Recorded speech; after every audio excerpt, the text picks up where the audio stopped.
Reverend doctor Daniel Barnabas. അധ്യാപനവും ആത്മീയ ശുശ്രൂഷയും കൗൺസിലിംഗും സമന്വയിപ്പിച്ച ശ്രദ്ധേയനായ പണ്ഡിതൻ. കേരള യുണൈറ്റഡ് തിയോളജിക്കൽ സെമിനാരിയിൽ പ്രിൻസിപ്പലായും രജിസ്ട്രാറായും സേവനമനുഷ്ഠിച്ച അദ്ദേഹം പതിറ്റാണ്ടുകളായി സഭയുടെയും സമൂഹത്തിന്റെയും വളർച്ചയ്ക്കായി നിലകൊള്ളുന്നു. മനുഷ്യ മനസ്സിന്റെ ആകുലതകളെ വചനത്തിന്റെ വെളിച്ചത്തിൽ വിശകലനം ചെയ്യുന്ന വിജ്ഞാനപ്രദമായ ഗ്രന്ഥങ്ങളിലൂടെ ആത്മീയതയും മനഃശാസ്ത്രവും തമ്മിലുള്ള ബന്ധത്തെ ആഴത്തിൽ അവതരിപ്പിച്ച എഴുത്തുകാരൻ. വചനവും ജീവിതവും ഒന്നാകുന്ന ആത്മീയ യാത്രയാണ് ഇന്ന് നമ്മൾ കാണുന്നത്. എൻ്റെ പേര് റെവറൻഡ് ഡോക്ടർ ഡി ബർണബാസ്. ഞാൻ ചെറുപ്പം മുതലേ സഭയുമായിട്ടുള്ള ബന്ധത്തിലാണ് വളർന്നത്. അപ്പോൾ ആദ്യം സഭയിലെല്ലാം പോയി ആരാധനകളെല്ലാം പങ്കെടുക്കുകയും സൺഡേ സ്കൂൾ വിദ്യാർത്ഥി, അധ്യാപകൻ, അതിൻ്റെ കമ്മിറ്റി അംഗം എന്ന നിലയിലെല്ലാം പ്രവർത്തിച്ചിട്ടുണ്ട്. അതുപോലെ സഭയിലെ യുവജന സഖ്യത്തിൻ്റെ അംഗം എന്ന നിലയിലും അതിൻ്റെ സെക്രട്ടറി എന്ന നിലയിലും ഞാൻ പ്രവർത്തിച്ചിട്ടുണ്ട്.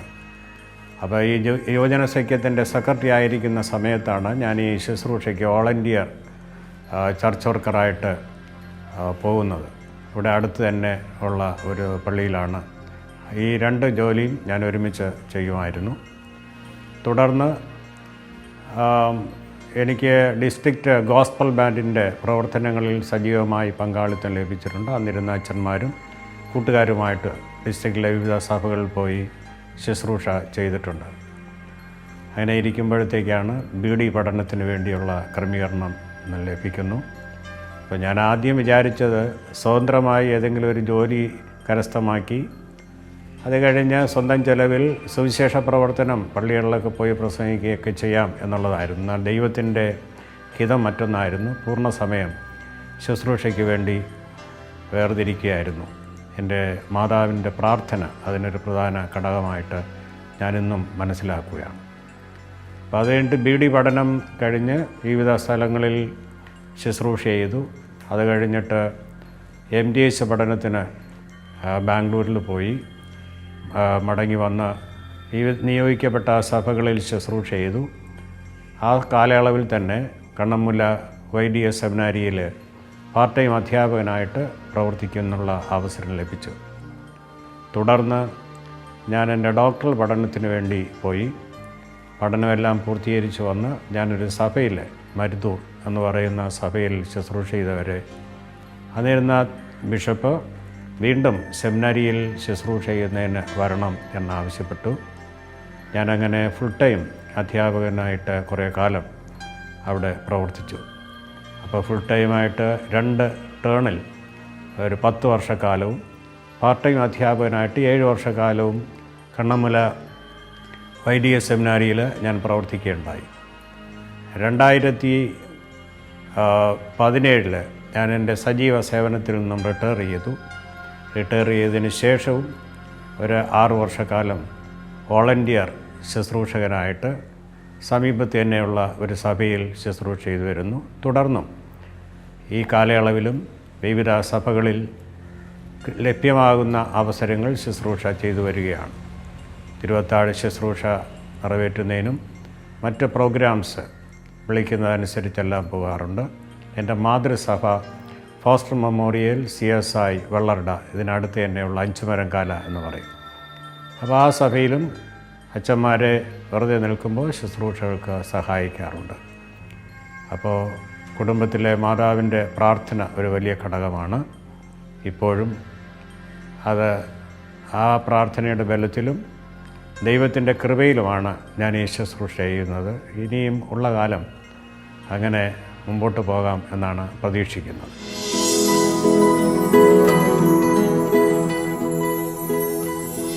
ഞാൻ സഭാ ശുശ്രൂഷയിലായിരുന്നപ്പോഴും അതിനു മുൻപും നമ്മുടെ ചർച്ച് മാഗസീൻ ക്രൈസ്തവ ദീപികയിലും മറ്റ് മാഗസീനിലും ചെറിയ തോതിൽ എഴുതുമായിരുന്നു. അപ്പോൾ അതിനകത്ത് ശരിയും തെറ്റുമൊന്നും കണ്ടിട്ടില്ല. അന്നത്തെ പ്രാപ്തി അനുസരിച്ചത് ചെയ്യുമായിരുന്നു. പഠനമെല്ലാം കഴിഞ്ഞ് വന്നപ്പോൾ ഞങ്ങൾ ആദ്യമായിട്ട് ചെയ്തത് എൻ്റെ ഫീൽഡ് പാസ്റ്ററൽ കൗൺസിലിംഗ് ആണ്. അപ്പോൾ ഈ കൗൺസിലിംഗ് വിഷയം പഠനത്തിനെടുക്കുന്നതിനൊരു പ്രധാന കാരണം BD-ക്ക് എൻ്റെ അധ്യാപകനായിരുന്ന പരേതനായ റവറൻ ഡോക്ടർ G. റോബിൻസൺ അച്ഛനാണ്. അദ്ദേഹത്തിൻ്റെ കരുതലും പഠിപ്പിക്കലിൽ നിന്ന് ലഭ്യമായിട്ടുള്ളതാണ് ഞാൻ ഈ വിഷയം തിരഞ്ഞെടുക്കുന്നതിന് താല്പര്യമുണ്ടായത്. അപ്പോൾ അങ്ങനെ ഞങ്ങൾ ഒരുമിച്ച് ഒരു പുസ്തകം ഡയസിസിൻ്റെ വിമൻസ് ഫെലോഷിപ്പിന് വേണ്ടി എഴുതുകയുണ്ടായി. അതിൻ്റെ എഡിറ്ററായിട്ട് പ്രവർത്തിച്ചു.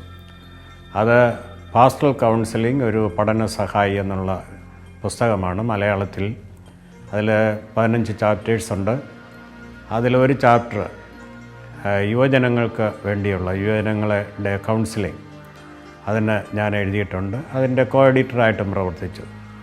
അത് കഴിഞ്ഞ് ആർട്ടിക്കിൾസൊക്കെ പലയിടത്തും എഴുതിയിട്ടുണ്ട്. തുടർന്ന് വരുമ്പോൾ അടുത്ത ഡിസ്റ്റൻ്റ് ഹാഫ് ഡിസ്ട്രസ്ഡ് സ്ട്രെസ് എന്ന് പറയുന്ന ഒരു പുസ്തകം, അതെൻ്റെ പഠനവുമായിട്ടുള്ള ബന്ധത്തിൽ ഉണ്ടായതാണ്. അതിൽ നിന്ന് ആ ബുക്ക് ISPCക്ക് പ്രസിദ്ധീകരിച്ചു. ഡോക്ടറൽ പഠനവുമായിട്ടുള്ള ബന്ധത്തിലുള്ളതാണ്. അത് കഴിഞ്ഞ് വരുന്നത് നമ്മൾ ഒരു എഡിറ്റഡ് ബുക്ക്, അതിന് ഒരു മലയാളം ബുക്ക് എഴുതിയിട്ടുണ്ട്, സെർമൺസാണ്. അപ്പോൾ അതിൻ്റെ എഡിറ്റ് ചെയ്തത് ഞാനാണ്, വചനാമൃതം എന്ന് പറയുന്നത്. ബാക്കിയെല്ലാം അന്നുണ്ടായിരുന്ന കൊച്ചച്ഛന്മാരെല്ലാവരും കൂടെ എഴുതി തീർത്തിട്ടുള്ളതാണ്.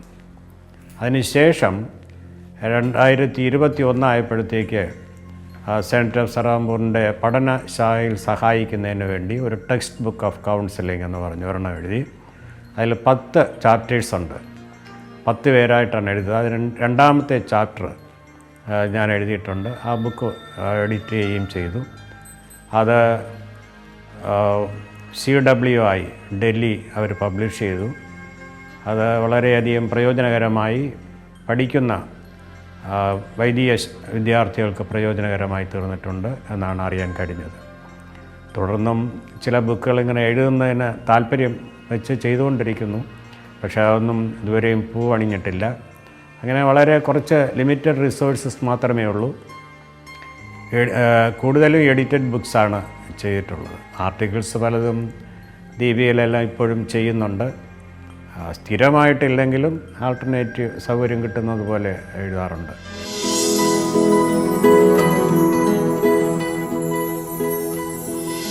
അതായത് ആദ്യത്തെ ബുക്കെന്ന് പറയുന്നത് ഞാൻ പറഞ്ഞല്ലോ, പാസ്റ്ററൽ കൗൺസിലിങ്ങിൻ്റെ മലയാളം ബുക്ക്. അത് നമ്മുടെ ഡയസിസിൻ്റെ വിമൻസ് ഫെലോഷിപ്പ് അവർക്ക് വേണ്ടി എഴുതിയതാണ്. അതിൽ പ്രധാന ആളെന്ന് പറയുന്നത് പരേതനായ എൻ്റെ അധ്യാപകൻ കൂടിയായ റവറൻ ഡോക്ടർ G. റോബിൻസൺ അച്ഛനാണ്. അതുപോലെ ശോഭനം, അദ്ദേഹവും മരിച്ചുപോയി. ശോഭന അച്ഛൻ സെമിനാരിയുടെ പ്രിൻസിപ്പലായിരുന്നു. അപ്പോൾ ഞങ്ങൾ അതെഴുതുകയും 3 പേരും കൂടെ പ്രാധാന്യം നൽകി മറ്റ് ചില ആളുകൾ അതിൽ ബന്ധപ്പെട്ട് അത് തീർത്തിട്ടുള്ളതാണ് എൻ്റെ വർക്ക്. എന്നാൽ അത് അന്നത്തെ സാധാരണ കൗൺസിലിംഗ് മിനിസ്ട്രിയിലേക്ക് വരുന്ന ആളുകൾക്ക് വളരെ പ്രയോജനമായിട്ടുള്ളതാണ്. ഇത് വീണ്ടും റീപ്രിൻ്റ് ചെയ്തിട്ടുണ്ട്. വിമൻസ് ഫെലോഷിപ്പാണ് അത് ചെയ്യുക. രണ്ടാമത്തേത് എൻ്റെ പഠനത്തിൻ്റെ ഭാഗമാണ് ഡിസ്റ്റൻ്റ് ഹാഫ് എന്ന് തുടങ്ങുന്ന പുസ്തകം. അത് പ്രധാനമായിട്ട് പറയുന്നത് സിംഗിൾ വൈഫ്സിൻ്റെ പ്രശ്നമാണ് അതിൽ ഡീൽ ചെയ്തിരിക്കുന്നത്. അതായത് ഗൾഫ് കൺട്രീസിലെല്ലാം ഭർത്താക്കന്മാരായിരിക്കും, നാട്ടിൽ ഒറ്റയ്ക്ക് താമസിക്കുന്ന ഭാര്യമാർ, അവർ കുഞ്ഞുങ്ങളെ വളർത്തുന്നതിലും ജീവിതക്രമം മുമ്പോട്ട് നയിക്കുന്നതിനും അവർക്കുണ്ടായിട്ടുള്ള ഒത്തിരി പ്രശ്നങ്ങളുണ്ട്. ആ പ്രശ്നങ്ങളെല്ലാം അതിനകത്ത് ഡീൽ ചെയ്തിട്ടുണ്ട്. അത് ഓൾ ഓവർ ഇന്ത്യ, അതുപോലെ തിയോളജിക്കൽ സർക്കിളിലാണ് കൂടുതലും അത് പ്രയോജനപ്പെടുത്തിക്കൊണ്ടിരിക്കുന്നത്. പക്ഷേ കൗൺസിലിംഗ് മിനിസ്ട്രിയിൽ പ്രയോജനപ്പെടുന്ന ആളുകൾ അതിനെ ഉപയോഗപ്പെടുത്തിക്കൊണ്ടിരിക്കുന്നു. ഡോക്ടർ പ്രശാന്തം വെല്ലൂർ അതിനെക്കുറിച്ച് വളരെ ഉയർന്ന നിലവാരത്തിൽ അപ്രീഷിയേറ്റ് ചെയ്ത് കമൻട്രി എഴുതിയിട്ടുണ്ട്. ഇത് കഴിഞ്ഞിട്ട് ആ ടെക്സ്റ്റ് ബുക്ക് ഓഫ് കൗൺസിലിങ്ങിനെ കുറിച്ച് അടുത്ത കാലത്ത് 2021 അപ്പോൾ അത് ഞങ്ങളിങ്ങനെ ആലോചിച്ചു, ഒരു സെൻറ്റ് ഓഫ് സറാംപൂറിലെ വൈദിക വിദ്യാർത്ഥികൾക്ക് പ്രയോജനകരമായൊരു പുസ്തകം എഴുതിയാൽ കൊള്ളാം. അങ്ങനെ 10 ചാപ്റ്ററായിട്ട് ഡിവൈഡ് ചെയ്ത് അതിൻ്റെ ആദ്യത്തെ പുസ്തകം ഞങ്ങൾ എഴുതി. അതിന് നേതൃത്വം കൊടുത്തത് ഞാനാണ്. അത് നോർത്തേൺ റീജിയണിൽ വളരെയധികം പ്രചാരമാണ്. അവരിപ്പോഴും റീപ്രിൻ്റ് ചെയ്തത് ചെയ്തുകൊണ്ടിരിക്കുന്നു എന്നാണ് ഞാൻ കേൾക്കുകയും മനസ്സിലാക്കുകയും ചെയ്യുന്നത്. ഇവിടെയും വൈദിക വിദ്യാർത്ഥികൾക്ക് അത് വളരെ പ്രയോജനം ചെയ്യുന്നുണ്ട്. മറ്റേ ആ വചനാമൃതം എന്ന് പറയുന്നത് പ്രസംഗക്കുറിപ്പുകളാണ്. അത് അവർ തയ്യാറാക്കി അതിനെ എഡിറ്റ് ചെയ്ത് കൊടുത്തു. ഇൻട്രൊഡക്ഷൻ എഴുതിയിട്ടുണ്ട്. അതാണ് അതിൻ്റെ പ്രധാനമായി ഉള്ള സംഭവം.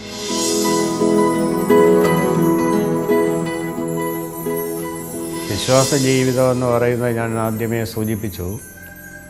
ചെറുപ്പത്തിലെ എനിക്ക് പള്ളിയുമായിട്ടുള്ള ബന്ധമൊക്കെ ഉണ്ട്. ആരാധനകൾ പോവും. അത് കഴിഞ്ഞ് ഹൈസ്കൂളൊക്കെ കഴിഞ്ഞ് വന്നപ്പോൾ കൂടുതൽ എന്തെങ്കിലും ശുശ്രൂഷ ചെയ്യണമെന്നുള്ളൊരു മനോഭാവം പഠനത്തിലൂടെയും മറ്റ് പ്രസംഗങ്ങളിലൂടെയും ലഭിച്ചിട്ടുണ്ട്. ഞാൻ സൂചിപ്പിച്ചതുപോലെ സ്വതന്ത്രമായി ശുശ്രൂഷ ചെയ്യണം എന്നുള്ളതാണ്. അപ്പോൾ ഒരിക്കലും ദൈവത്തിൽ നിന്ന് അകന്നു പോകുവാൻ ഇടവരരുത് എന്നുള്ളതാണ് പ്രാർത്ഥന. അപ്പോൾ ദൈവമാണ് നമ്മൾ നടത്തുന്നത് എന്നുള്ള പൂർണ്ണമായ ബോധ്യം അന്നും ഇന്നും ഉണ്ട്. എൻ്റെ ഈ കൗൺസിലിംഗ് മിനിസ്ട്രിയിൽ തന്നെ ഏറ്റവും പ്രാധാന്യം അറിയിക്കുന്നത് ദൈവം തന്നെയാണ്. അപ്പോൾ അതുകൊണ്ടാണ് അതിനെ ക്രിസ്ത്യൻ കൗൺസിലിംഗ് എന്നാണ് സാധാരണ നമ്മൾ പറയുന്നത്. ധാരാളം കൗൺസിലിംഗ് ശുശ്രൂഷ ചെയ്യുമ്പോഴും അതിൽ പെട്ടെന്ന് ഒരു അത്യാവശ്യ നമുക്ക് വരുന്ന ഒരു ഇൻപുട്ട് തരുന്നത് ദൈവമാണ് എന്നാണ് ഞാൻ ബലമായി വിശ്വസിക്കുന്നത്. ചിലപ്പോൾ ഈ സഹായത്തിന് വരുന്ന ആളുകൾ സംസാരിച്ചുകൊണ്ടിരിക്കുമ്പോൾ അവർ സംസാരിക്കുന്നതനുസരിച്ച് നമുക്ക് അർത്ഥവത്തായി പ്രതികരിക്കാൻ കഴിഞ്ഞില്ല, മുട്ടി നിൽക്കുമ്പോൾ അവിടെ ദൈവത്തിൻ്റെ കൃപ അനുഭവിക്കുന്നു. അപ്പോൾ ആ വിശ്വാസം ഇന്നും ഉണ്ട്. ആ വിശ്വാസത്തിൽ ജീവിക്കണം എന്നുള്ളതാണ് എൻ്റെ ആഹ്വാനവും.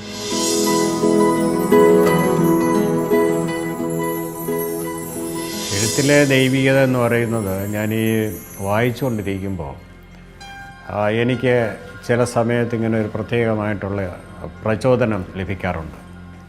ആ പ്രചോദനം ലഭിക്കുമ്പോഴത്തേക്ക് പിന്നെ ചുറ്റുപാടും വേറെ ആരും ഉണ്ടെന്നുള്ള ചിന്തയില്ലാതെ അപ്പോൾ തോന്നുന്നതെല്ലാം ഞാൻ എന്നെ കുത്തിക്കുറുക്കും. പക്ഷേ അതിൻ്റെ ഒരു ഫൈനൽ ഷേപ്പ് ഉണ്ടാകുന്നത് ദൈവത്തിൻ്റെ കൃപ കൊണ്ടാണെന്നാണ്. അത് എല്ലാറ്റിലും ഒരു ആർട്ടിക്കിൾ എഴുതിയിരുന്നാലും പുസ്തകം എഴുതിയിരുന്നാലും അതുപോലെ പാട്ട് എഴുതും. പക്ഷേ രാഗം കൊടുക്കാൻ പറ്റില്ലെന്നേ ഉള്ളൂ. ഒരുപാട് പാട്ടുകൾ എഴുതിയിട്ടുണ്ട്. അത് ഇങ്ങനെ പ്രസംഗം തയ്യാറാക്കിയിരിക്കുമ്പോഴോ അല്ലാതിരിക്കുമ്പോഴത്തേക്ക് അല്ലെങ്കിൽ എന്തെങ്കിലും ജീവിത അനുഭവങ്ങൾ ഉണ്ടാകുമ്പോൾ പ്രയാസമോ സന്തോഷമോ ഒക്കെ ചുറ്റുപാടുകളിൽ ഉണ്ടാകുമ്പോഴത്തേക്ക് അത് പാട്ടിൻ്റെ രൂപത്തിലോ എഴുത്തിൻ്റെ രൂപത്തിലോ ഒക്കെ വരും. ചിലതൊക്കെ വെളിച്ചം കണ്ടിട്ടുണ്ട്, വെളിച്ചം കാണാതെയും ഇരിക്കുന്ന ധാരാളം ഉണ്ട്. അതായത് ദൈവീയത എഴുത്തിൽ വരുന്നത് ഞാൻ ആദ്യം ഈ രചന തുടങ്ങിയ സമയത്തും അതിൻ്റെ ഇപ്പോൾ അവസാന സമയത്തും അതിങ്ങനെ തുറന്നുകൊണ്ടേയിരിക്കുന്നു. ദൈവത്തിൻ്റെ കൃപയില്ലാതെ എനിക്കൊരു കാര്യവും പൂർണ്ണമായി പൂർത്തീകരിക്കാൻ കഴിഞ്ഞിട്ടില്ല. അതുകൊണ്ട് ദൈവമാണ് അതിന് ശക്തിയും അനുയോജ്യമായ വാക്കും എഴുതാനുള്ള പദവും ഒക്കെ തരുന്നത് എന്നാണ് ഞാൻ വിശ്വസിക്കുന്നത്. ആ വിശ്വാസത്തിൽ തന്നെ ഉറച്ചു നിൽക്കുകയാണ്. സ്പെസിഫിക്കായിട്ട് എന്ന് പറയുന്നത് ആർട്ടിക്കിൾസിൻ്റെ കാര്യത്തിലാണ് പറയാൻ പറ്റുന്നത്.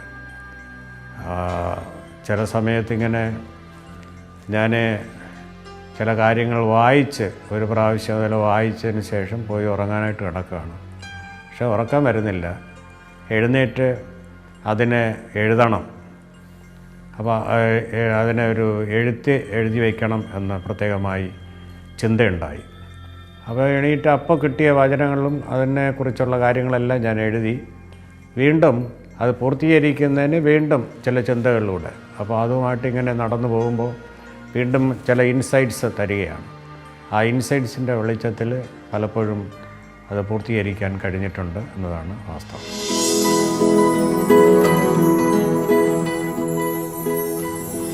ആളുകളിൽ എത്ര പേരിൽ റീച്ച് ചെയ്യണമെന്ന് പറഞ്ഞാൽ ഇത് പ്രയോജനപ്പെടണം മറ്റുള്ളവർക്ക്. ഇപ്പോൾ ഞാൻ പറഞ്ഞല്ലോ ആ ടെക്സ്റ്റ് ബുക്കിനെ കുറിച്ച് പറഞ്ഞാൽ ടെക്സ്റ്റ് ബുക്ക് മറ്റ് പഠിക്കുന്ന ആളുകൾക്കും പഠിപ്പിക്കുന്നവർക്കും അത് പ്രയോജനം തന്നെ. അത് ധാരാളം പേർക്ക് പ്രയോജനപ്പെടണമെന്നാണ്. സെൻറ്റ് സറാംപൂർ ഒരു സിലബസ് തയ്യാറാക്കിയിട്ടുണ്ട്.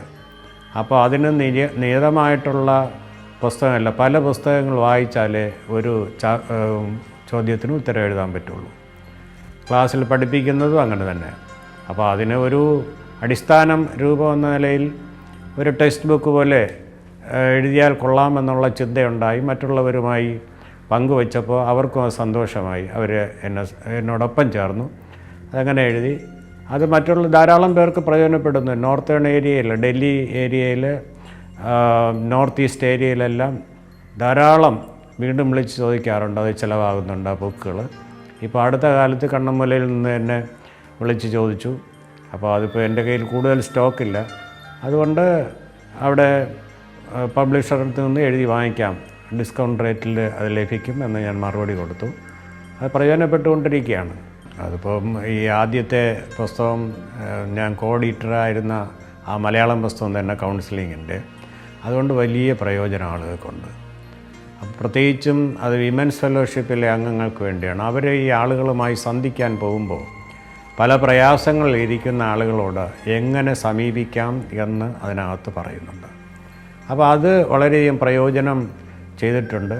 അതുകൊണ്ട് അവർ വീണ്ടും ആവശ്യപ്പെട്ടു ആ പുസ്തകം റീപ്രിൻ്റ് ചെയ്യണം എന്ന്.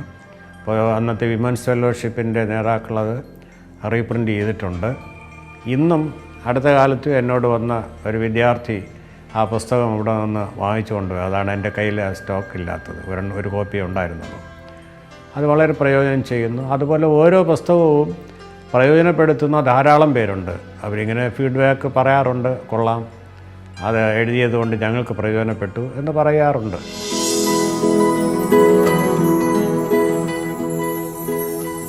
ഞാൻ ചിന്തിക്കുന്നത് ഈ ആത്മീയ പുസ്തകങ്ങൾ വായിക്കുന്ന ആളുകളുണ്ട്, എന്നാൽ കുറേ അധികം ആധുനിക മീഡിയാസിൽ അല്ലെങ്കിൽ ഇൻ്റർനെറ്റിലും മറ്റും പരതുന്ന ആളുകളുമുണ്ട്. വളരെ താല്പര്യമുള്ള ആളുകളാണ് പുസ്തകങ്ങൾ വായിക്കാൻ ഇന്ന് മെനക്കെടുന്നത്. മറ്റുള്ളവർ എളുപ്പം കിട്ടും, ഇൻ്റർനെറ്റ് പരതിയാൽ മതി, ബുക്സ് എല്ലാം കിട്ടും. പക്ഷേ എൻ്റെ പഠനത്തിൻ്റെ വെളിച്ചത്തിൽ പറയാൻ കഴിയുന്നത് അത് അതിൽ തന്നെ പൂർണ്ണമല്ല. ഇപ്പോൾ ഒരു പ്രബന്ധം തയ്യാറാക്കിയായിരുന്നാലും ഇൻ്റർനെറ്റ് മെറ്റീരിയൽസ് വെച്ച് വളരെ ഷോർട്ട് സമയം കൊണ്ട് തന്നെ അത് എഴുതി തീർക്കാൻ കഴിയും വിദഗ്ധരായിരിക്കുന്ന ഒരാളിന്. എന്നാൽ ഈ എഴുത്തുകളിൽ നിന്ന് എടുക്കുന്ന അത്രയും ഓതൻറ്റിസിറ്റി, ആധികാരികത അതിനുണ്ടാവില്ല എന്നുള്ളതാണ് എൻ്റെ പഠനം എന്നെ മനസ്സിലാക്കിയത്. പക്ഷേ അത് പറഞ്ഞിരുന്നാൽ ഇന്ന് പറ്റത്തില്ലല്ലോ, ഇന്ന് അധികം പേരും ഈ മീഡിയാസ്. അതുകൊണ്ട് ഞാൻ മീഡിയയ്ക്ക് ഇതിനൊന്നും എതിരല്ല, രണ്ടും ചെയ്യണം. എഴുത്തുകളിലേക്ക് കൂടുതൽ ശ്രദ്ധിക്കണമെന്നുള്ളതാണ് എൻ്റെ അഭിപ്രായം.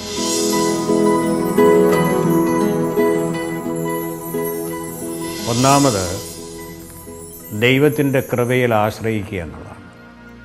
ദൈവമാണ് ഒരു വ്യക്തിയെ ഒരു ശുശ്രൂഷാ രംഗത്തേക്ക് അല്ലെങ്കിൽ ആത്മീയ പ്രവർത്തനത്തിലേക്ക് വിളിച്ച് നിയോഗിച്ചിരിക്കുന്നത് എന്ന് പൂർണ്ണമായി വിശ്വസിക്കണം, അംഗീകരിക്കണം. മറ്റ് മുഖാന്തരങ്ങൾ ഉണ്ടായേക്കാം. ഇപ്പോൾ ഉദാഹരണത്തിന് സഭയിലൂടെ ഒരു ശുശ്രൂഷകനാകുന്നതിന് സഭയിലെ ഭരണാധികാരികളും ബിഷപ്പൊക്കെ മുൻകൈയെടുത്തേക്കാം, അവരുടെ അതിലൂടെ വരാൻ പറ്റൂ. പക്ഷേ ആത്യന്തികമായി ആ ശുശ്രൂഷയ്ക്ക് വേണ്ടി വിളിച്ച് നിയോഗിക്കുന്നത് ദൈവം തന്നെയാണ്. ആ ബോധ്യം എല്ലായ്പ്പോഴും വേണം എന്നുള്ളതാണ് എൻ്റെ ചിന്ത. അതുകൊണ്ട് ഒരു ശുശ്രൂഷ രംഗത്ത് വരുന്ന അല്ലെങ്കിൽ ആത്മീയ നേതാവ് വിശ്വസ്തനായിരിക്കണം എല്ലാ കാര്യത്തിലും. പ്രസംഗം പോലെ പ്രവൃത്തിയിലും 100% വരണമെന്നുള്ളതാണ്. 100% ആയില്ലെങ്കിലും അതിൽ യോജിച്ച് വരാനായി ഒരു മാതൃകയുള്ള മനുഷ്യനായിട്ട് ജീവിക്കാൻ കഴിയണം, അല്ലെങ്കിൽ പ്രയോജനമില്ല എന്നുള്ളതാണ് എൻ്റെ അഭിപ്രായം. കഴിവതും അങ്ങനെ നിൽക്കുവാനായി ശ്രമിച്ചിട്ടുണ്ട്, കുറേയൊക്കെ വിജയിച്ചിട്ടുണ്ട്. വിജയവും തോൽവിയും എഴുതുന്നത് മറ്റുള്ളവരാണല്ലോ, സ്വയമായിട്ട് പറയാൻ പറ്റില്ല. അപ്പോൾ ദൈവത്തിൽ ആശ്രയിച്ചുകൊണ്ട് ദൈവം നമുക്ക് തരുന്ന ആലോചനയ്ക്കനുസരിച്ച് ഓരോ പ്രവൃത്തിയും ചെയ്യണം എന്നതാണ് എൻ്റെ അഭിപ്രായവും. ഞാൻ കൂടുതൽ ഊന്നൽ നൽകുന്നതും അത് തന്നെയാണ്.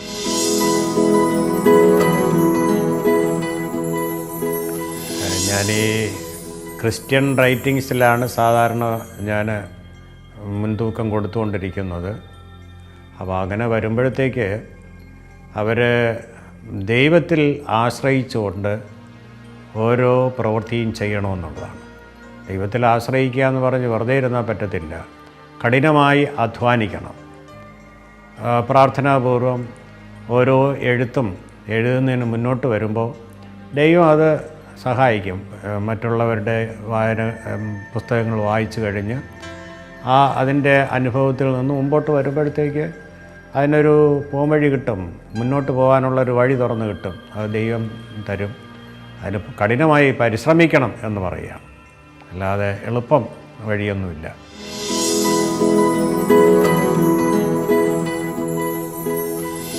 ബൈബിള്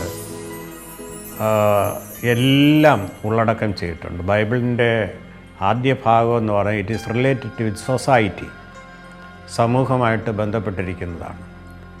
മറ്റു മതങ്ങളും സമൂഹമായിട്ട് ബന്ധപ്പെട്ടിരിക്കുന്നു. അപ്പോൾ ബൈബിളിലെ പഠിപ്പിക്കൽ തന്നെ അന്യനെ സ്നേഹിക്കുക എന്നുള്ളതാണ്, അയൽക്കാരനെ സ്നേഹിക്കുക. യേശുക്രിസ്തു പഠിപ്പിച്ച പ്രധാന കാര്യം അതാണ്.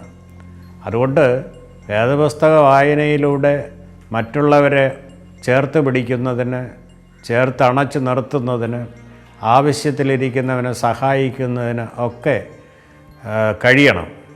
അതിനുള്ള ഉൾക്കാഴ്ച വേദപുസ്തകത്തിലുണ്ട്, അല്ലെങ്കിൽ ബൈബിളിലുണ്ട്. ആ അനുഭവം ഓരോരുത്തരും എങ്ങനെ സ്വീകരിക്കുന്നു എന്നതനുസരിച്ചാണ് അതിൻ്റെ ഫലം ഉണ്ടാകുന്നത്. അപ്പോൾ വേദപുസ്തകം സമൂഹത്തെ ചേർത്ത് നിർത്തുന്നതാണ്, മറ്റുള്ളവരെയും കരുതി ജീവിക്കണം എന്നുള്ളതാണ്. കരുതൽ എന്ന് പറയുമ്പോഴത്തേക്ക് യേശുക്രിസ്തു തന്നെ പറഞ്ഞിട്ടുണ്ട്. എന്താണ്? വേദനയിലിരിക്കുന്നവരെ കാണാൻ പോകുന്നത്, രോഗക്കിടക്കയിലായിരിക്കുന്നവരെ കാണാൻ പോകുന്നത്, അതൊക്കെ ശ്രേഷ്ഠമാണ്, എന്നെ നിങ്ങൾ സ്വീകരിക്കുന്നതിന് തുല്യമാണ് എന്ന് സുവിശേഷത്തിൽ പറഞ്ഞിട്ടുണ്ട്. അതുകൊണ്ട് സമൂഹത്തിലൊരു വേദന അനുഭവിക്കുന്ന ആളിനെ കരുതാതെ ഇരുന്നാൽ വേദപുസ്തക വായനയിലൂടെ മുന്നോട്ട് പോകുന്നത് കൊണ്ട് വലിയ അർത്ഥമില്ല. എന്താണോ ഇതിൽ നിന്ന് ഉൾക്കൊള്ളുന്നത് ആ അനുഭവം നമ്മൾ പ്രായോഗികമാക്കണം. അതിലാണ് വേദപുസ്തകം നൽകുന്ന ഉൾക്കാഴ്ച എന്ന് ഞാൻ പൂർണ്ണമായി വിശ്വസിക്കുകയും അത് കുറേയൊക്കെ ചെയ്യാനായിട്ട് നമ്മൾ ശ്രമിക്കുകയും ചെയ്യാറുണ്ട്.